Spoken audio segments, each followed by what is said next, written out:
ಭಾರತೀಯ ಕಿಸಾನ್ ಸಂಘದ ಸ್ಥಾಪನಾ ದಿನದ ಕಾರ್ಯಕ್ರಮ ಚಿಂತಾಮಣಿ ನಗರದ ಪ್ರವಾಸ ಮಂದಿರದಲ್ಲಿ ಭಾರತೀಯ ಕಿಸಾನ್ ಸಂಘದ ದತ್ತೋಪ್ ತಾಂಗಡೆ ರವರ ಜಯಂತಿಯನ್ನ ಅರ್ಥಪೂರ್ಣವಾಗಿ ಆಚರಿಸಲಾಯಿತು.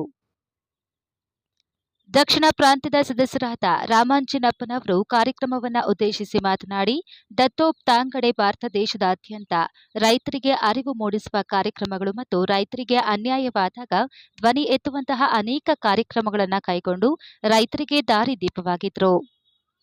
ಹಾಗೆಯೇ ಇಡೀ ದೇಶದಾದ್ಯಂತ ಸಂಘಟನೆ ಕಟ್ಟುವುದು ಅವರ ಮುಖ್ಯ ಉದ್ದೇಶವಾಗಿತ್ತು.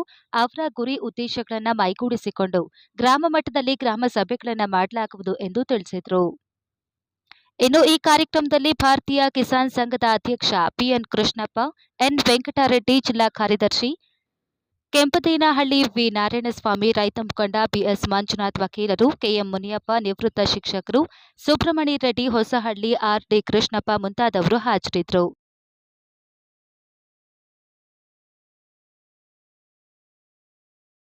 ಕಾರ್ಯಕ್ರಮಗಳಲ್ಲಿ ಅವರು ಮಾಡಿದಂಥ ಕೊಡುಗೆಗಳು ಈಗ ಸಂಘ ಸಂಸ್ಥೆಗಳನ್ನು ಕಟ್ಟೋದು, ಅವ್ರಿಗೆ ರೈತರಿಗೆ ಅರಿವು ಮೂಡಿಸುವಂಥ ಕಾರ್ಯಕ್ರಮ ಮಾಡೋದು, ಸಂಘಟನೆಗಳಂತ ಕಟ್ಟುವಂಥ ಕಾರ್ಯಕ್ರಮಗಳು ಮಾಡೋದು, ರೈತರಿಗೆ ಆ ಸಮಸ್ಯೆಗಳು ಬಂದಾಗ ಎದುರಿಸುವಂಥ ಕಾರ್ಯಕ್ರಮಗಳು ಅವರು ಪೂರ್ತಿ ಭಾರತದಾದ್ಯಂತ ಮಾಡ್ಕೊಂಡು ಬಂದಿದ್ರು.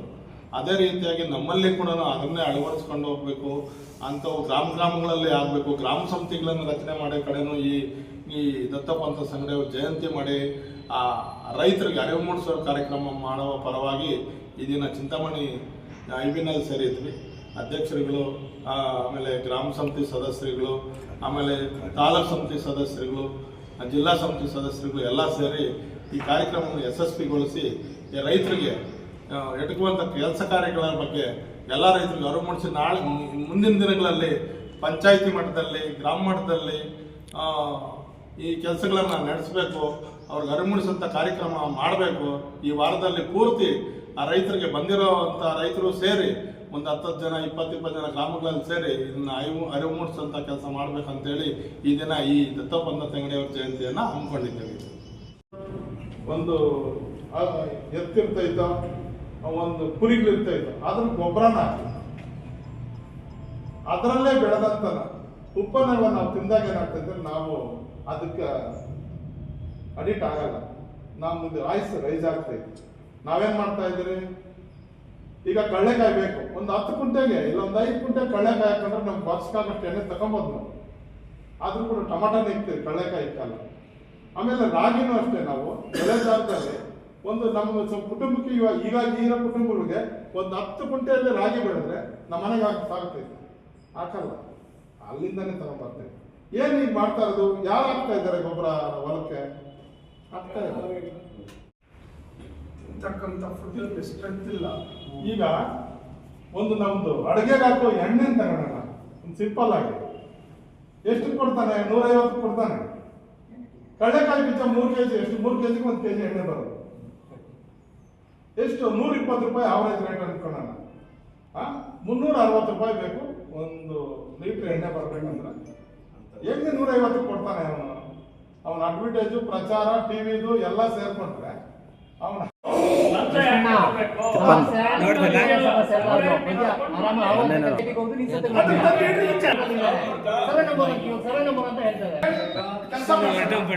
ರೈತರು ಒಗ್ಗಟ್ಟಾಗಲಿಲ್ಲ ಅಂದ್ರೆ ಏನು ಮಾಡಕ್ಕಾಗಲ್ಲ.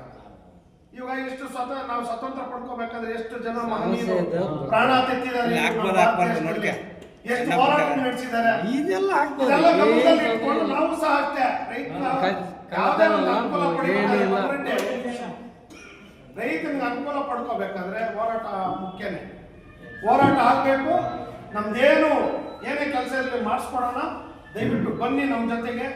ಗ್ರಾಮಗಳಲ್ಲಿ ಏನು ಸಮಸ್ಯೆ ಇದ್ರೂ ತನ್ನಿ. ನಮ್ಮ ಸ್ನೇಹಿತರಿರ್ಬೋದು, ಸಂಬಂಧಗಳಲ್ಲಿರ್ಬೋದು, ಇರ್ತಾರೆ ಪ್ರತಿ ಗ್ರಾಮದಲ್ಲಿ. ತಗೊಂಬನ್ನಿ, ಏನಾಗೋಗುತ್ತೆ. ಒಂದಿನ ನಾವು ಹೆಚ್ಚು ಸಮಯ ಕೇಳಲ್ಲ, ವಾರಕ್ಕೊಂದಿನ ಕೊಡಿ, ತಹಸೀಲ್ದಾರ್ ಭೇಟಿ ಇಟ್ಕೊಳ್ಳೋಣ. ಈ ಕಡೆ ಎಷ್ಟೋ ಜನಕ್ಕೆ ಇದು ಸೀಡ್ ಕಿಟ್ ಅಂತ ಕೊಡ್ತಾ ಇದ್ದಾರೆ, ರೈತರು ಗೊತ್ತೇ ಇಲ್ಲ. ಅದನ್ನ ಒಂದು ಅರ್ಜಿ ಕೊಡ್ಬೇಕು. ಈ ತರ ಇಲಾಖೆಗಳಲ್ಲಿ ಸವಲತ್ತು ಸಿಗ್ಬೇಕಾದ್ರೆ, ಅದರಿಂದ ಇಲಾಖೆಗಳಲ್ಲಿ ಸಿಗುವಂತ ಸವಲತ್ತುಗಳು ಸಿಗ್ಬೇಕಾದ್ರೂ ಕೂಡ ನಾವು ಒಂದು ಕಡೆ ಕೂತ್ಕೊಳ್ಳೋಣ. ಯಾರೋ ಇವಾಗ ಪ್ರಕಾಶ್ ಗೊತ್ತಿರೋದನ್ನು ಗೊತ್ತಿರಲ್ಲ, ಯಾವುದೋ ಒಂದು ಒಂದು ಇಲಾಖೆಯಲ್ಲಿ ಏನೋ ಕೊಡೋವಾಗ ಒಂದು 10 ಜನ ಕೇಳಿದ್ರೆ ಒಂದು 10 ಜನ ಪಡ್ಕೋಬೋದಾ? ನಮ್ಮ ಮನೆಯಲ್ಲಿ ನಾವು ಕೂತ್ಕೊಂಡಿದ್ರೆ ಏನು ಗೊತ್ತಾಗೋದಿಲ್ಲ.